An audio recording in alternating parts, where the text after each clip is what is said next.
Hello, YouTube. Is it time for us to consider selling the rip? I say this because we're noticing a pattern here called the failed breakout, which is giving us some evidence, not yet confirmation, that we could be heading for a topping pattern.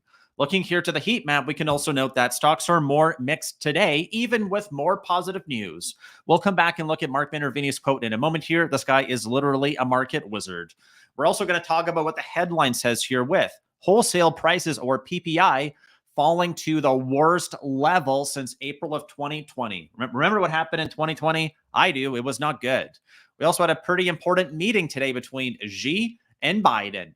We're going to go through and talk about those in a moment. But look here, we got some headlines that have already come out. They look pretty constructive. So why are we closing flat to down? Well, this is where we might want to consider selling the rip. And again, we will come back to look at these charts in a few more minutes to explain exactly what this means. Because if we briefly look here, we were talking about SMH and XLK, which means chips and tech. So as chips lead tech, tech lead SPY. This is a record close for SMH. It closed higher by 12 more cents, which means another record close. Same thing here for XLK, but we're noticing the potential for a reversal pattern here. That's all I want to point out. And we'll come back and explain this a little bit later with more evidence. All right, so the stocks are mixed, but they've had a terrific week. Amazon, Nvidia, Eli Lilly are down. And those have been some pretty strong gainers in the last little bit. So what exactly are wholesale prices? Well, let's talk about it. All right, Biden and G. Remember, PPI comes before CPI. So everyone cheered that CPI came down to 0.2, 0.0 yesterday. And if producers are paying less, it means that when they give those things to consumers, or when consumers buy, again, producers produce, consumers consume, it means it's likely going to go down. And the concern, in my opinion, the reason why I'm a little bit concerned about this is that the market is a future discount mechanism. So, like, we're already up 10+% off the low for the index, meaning SPY. Chips and tech are probably up even more. If we look here at XLK, it's up a cool 15%. Whoa, right? That's incredible. So if we go back to here, why is that not good? Well, arguably, Japan's going into recession because they now have a negative print. And negative 0.5 is like pretty red. That's a quite red number. We can look here to the US GDP and see that, right? Negative 1.2 is the biggest red reading we saw before, but that's the start of a potential recession. We get one more negative print from Japan, and we're there. We had a scare from the UK last week. So if we go, I'm not going to do it. Last week we had a 0.0 from the UK, 0.0 from Canada. And now with these producer prices and indexes coming in, that's the concern. We can also note that core retail sales actually went negative. Core retail sales here going, 0.1 and negative 0.1. So all this means for me is that if we're discounting the future and we note that Japan may be entering recession, and then producers produce, consumers consume, well, this number could be going quite red into the later part of the year, meaning the next reading that comes out. I'm going to ask you for a huge favor, please, and thank you. If you could please consider smashing the thumbs up and subscribing to the channel, I would really, really appreciate that. And I'll thank you for your support ahead of time because you guys have just been so great. All right, so the reason why this matters for me is because the numbers we're looking at feed through to what Jerome Powell has to say, the PCE. And that's what got the market excited today. So the market's excited, but it closed up by 95 cents, and it's puking up some of it here in after hours. Is this really like a super constructive day? I don't know. Let's read what Mark Minervini told us here. All right, pause the video if you want to read the whole thing. I'm focused on the highlighted section. The indices are getting extended and overbought. Longer term, this is positive. In the short term, we may need to digest the run up. Digest the run up. What would that mean? It means probably coming back down and filling this hole, filling the first gap. Why? If we look to our weekly chart, we could still form a higher low. We would still come back down and back test the breakout, and it would still be positive. We nearly hit that number we talked about yesterday too, 451.76. We got to 451.38, or we got within basically 0.1% of hitting this number. Really important, but we did not quite make it, and we had positive news to support it. So why does this matter? Well, it matters for a few reasons, but let's look here to what this one here tells us. It tells us that more than half of consumers say they'll trim their holiday spending, and we're already seeing these numbers come in pretty flat. So what this means for me is that we have a potential fear that we could be heading into a recession. That's the fear that I think is currently percolating in the market. And I want you to think about this here. I want you to think about whether or not we buy greed or we sell greed. I know that seems like really simple, but as we're about to re-enter here, let's look and see what the number is currently at. Earlier, we were at 55. Now we're at 53. We sell greed. We buy fear, sell greed. But we don't just sell because we enter greed. That's the part that's really important here. I just want you to focus on whether or not you are initiating new positions or if you are managing existing winners. If you're managing existing winners, hey, the trend is your friend and the trend is broke bull. So why would you want to exit? I am not exiting. I am trimming. And trimming means that I want to get to a position where a lot of stocks can no longer hurt me, and I'm happy to let my leftovers run. Remember the quote: "Cut your winners fast, let your winners run." How do you let your winners run if you don't let them actually run? Right? That seems really simple. So between this meeting here, here's what I think is at stake. Joe Biden has an election campaign coming up next year, and this guy's country seems like it's lost its reputation, it's lost its economic prowess. And let me see if I can find that charm offensive. Charm offensive. And this is because this is the first time he's actually traveled to the US in quite some time. Remember, on the weekend, we talked about this.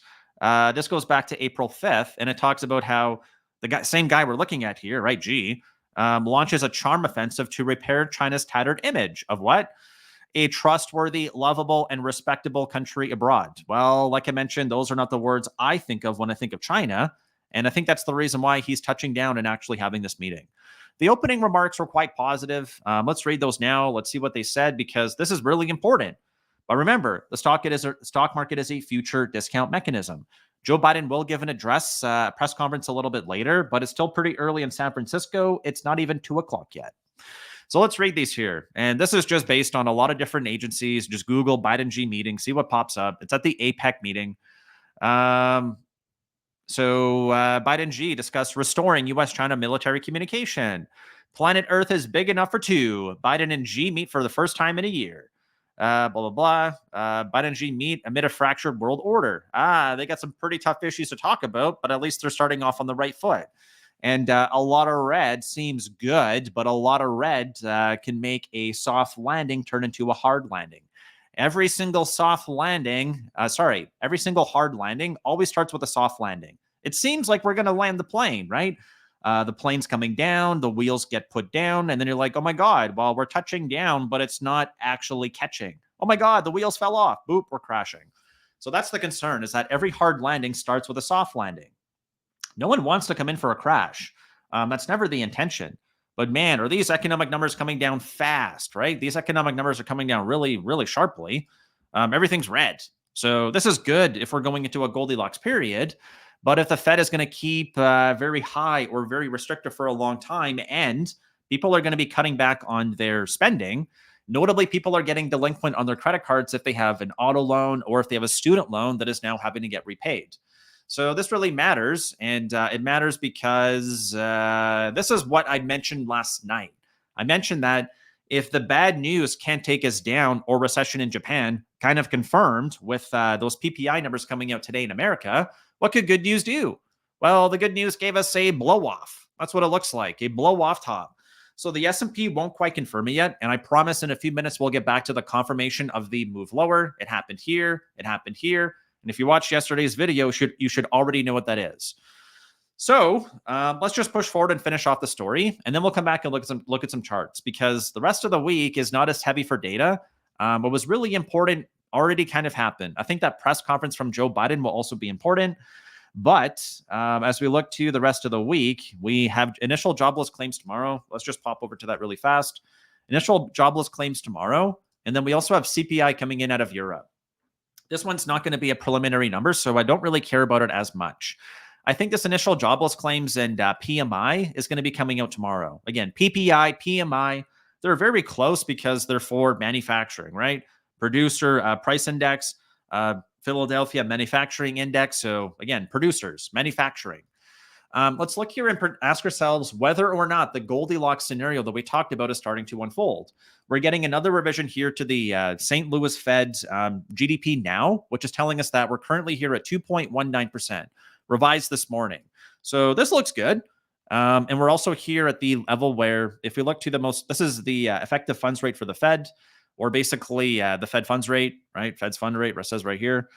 We're currently at 5.33. And I've been talking about a Goldilocks scenario where we're able to hold interest rates basically flat for about a year. This happened from July of 2006 to July of 2007. The big monster nasty crash came shortly after. Well, we've been going sideways since August, and arguably the Fed should actually be able to cut now. However, we do not want to see the Fed actually cut. We want to see them talking about going sideways. And remember the reason why. It's really not that complicated. I'll show it to you in a minute. But in the perfect world for the bulls, we want to see a few things. We want to see economic data supporting a pause, not a cut. We don't want to cut. It means things are starting to break. That's when the Fed cuts. We want to see us getting into greed, where we keep forming higher highs and higher lows on the weekly chart, and we keep pointing up, which we are. We broke the downtrend by getting above the red line, and we're currently over the green line. So all this stuff looks good. But what I'm going to need to see is when the next time the Fed meets, and let's actually have a look and see when that is, because this will be very important. And you'll note I'm not looking at the seasonality chart right now because it's been a great template into here. I don't particularly care what's going to happen for the next little bit. So Jerome Powell just recently spoke. He was hawkish. I think the market's saying, hey, buddy, we're calling your bluff. We're playing chicken and you're going to lose. When I look here to the next meeting, December 13th, that seems like the really important one. It's nearly a month away, but this is the reason why it will be important for me. We're getting numbers that show that the Fed should actually be declining. And on their last SEP, which we can look at right here, we can look at their HTML. Actually, let's go to the PDF. Let's open it up here. Their numbers are all wrong.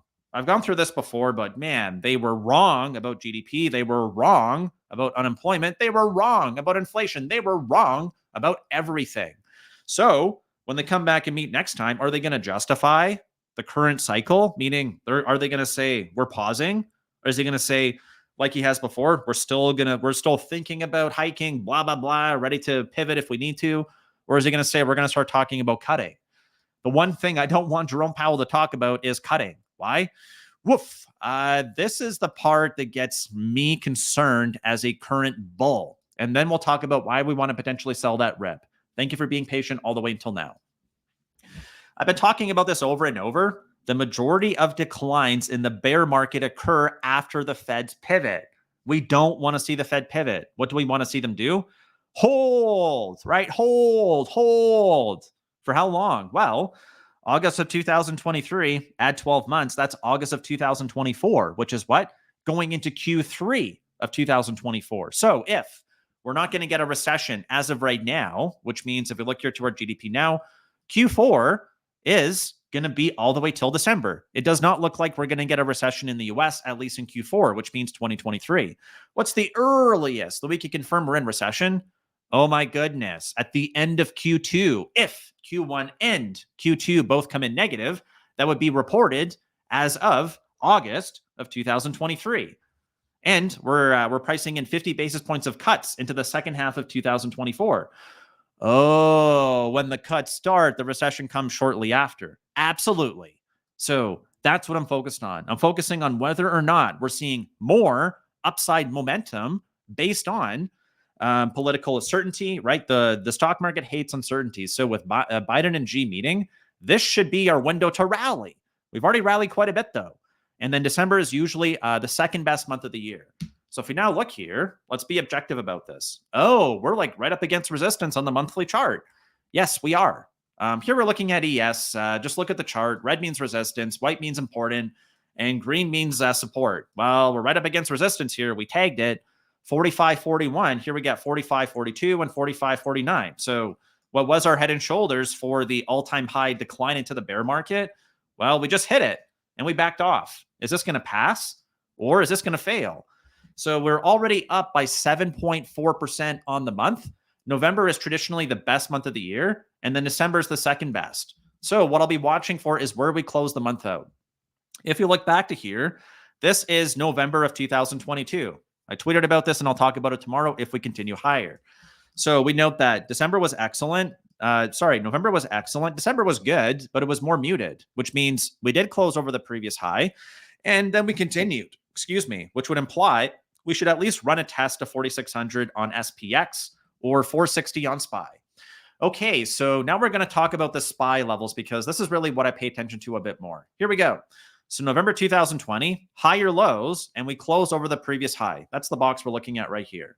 Now in November of 2023, we have higher lows, but we're currently over the candle high, isn't closed.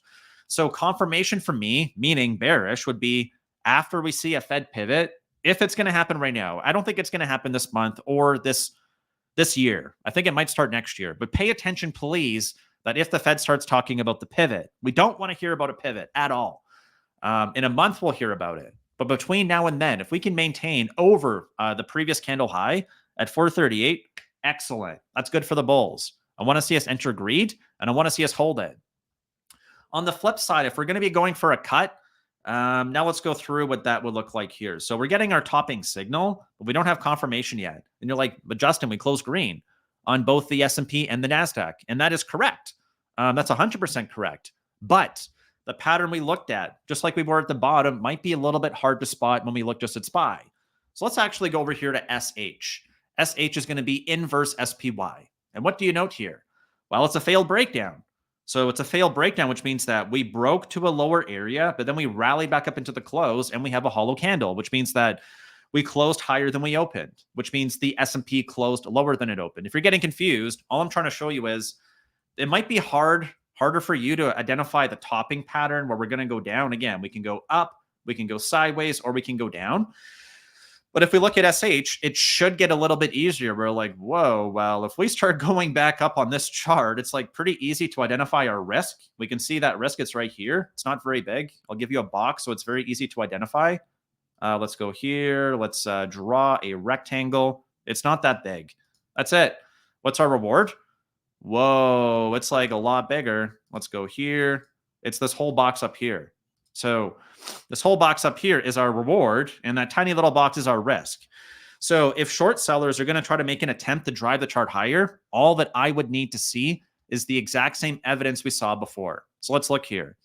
We get a few things here. What did we open today? Today we opened at 450.11. Yesterday's high 450.06, which means we actually gapped up by 5 cents over yesterday's high. It also happened here. It also happened here. And it also happened here. And it also happened here. So this would be a trap where if we get a bearish engulfing or we do that pattern, but we don't form the higher low, that's a trap. So we get a signal, but we do not get confirmation here. Low, higher, low. That's the important part. Please make sure you pay attention to that. What do we not have here yet? Well, we don't. Let's delete everything again. We don't have that lower low yet. So if tomorrow we print a lower low, that's when I'll say things look a little bit more certain now. Right now, I don't know for sure. We're getting a topping pattern. We do not yet have confirmation. If you look at the previous pattern here too, this one right here, this one right here, and then also this one right here, we'll talk about these one by one. So we'll talk about this one first here. So this is a failed breakout, bearish engulfing, but we don't close below the low. The next day we do. So there's our confirmation. Wouldn't that have been a great signal? Dead cat bounced, lower high, pretty nasty cut, dead cat bounce, lower high, lower low. That's the first example. It looks just like today. Full green candle with a failed breakout, but not a lower low. Okay, right? History does not repeat itself, but it often rhymes. This time here, same thing. Bearish engulfing closed below the low, but we don't actually get our bearish signal until right here, where we print the lower low.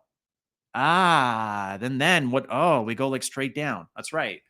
And then final one here, right? We get this one almost instantly.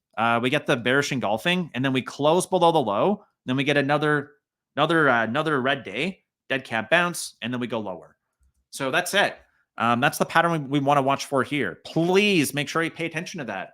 If we form the lower low, that is more evidence. But make sure you remember, if we're only looking at a line chart, we're going to have to see it close below that. So with that said, thank you so much for tuning in. I encourage you to watch the weekend video, which we laid out for the reason why this was a trap. And if not, thank you for subscribing, and I look forward to seeing you tomorrow. Thank you again.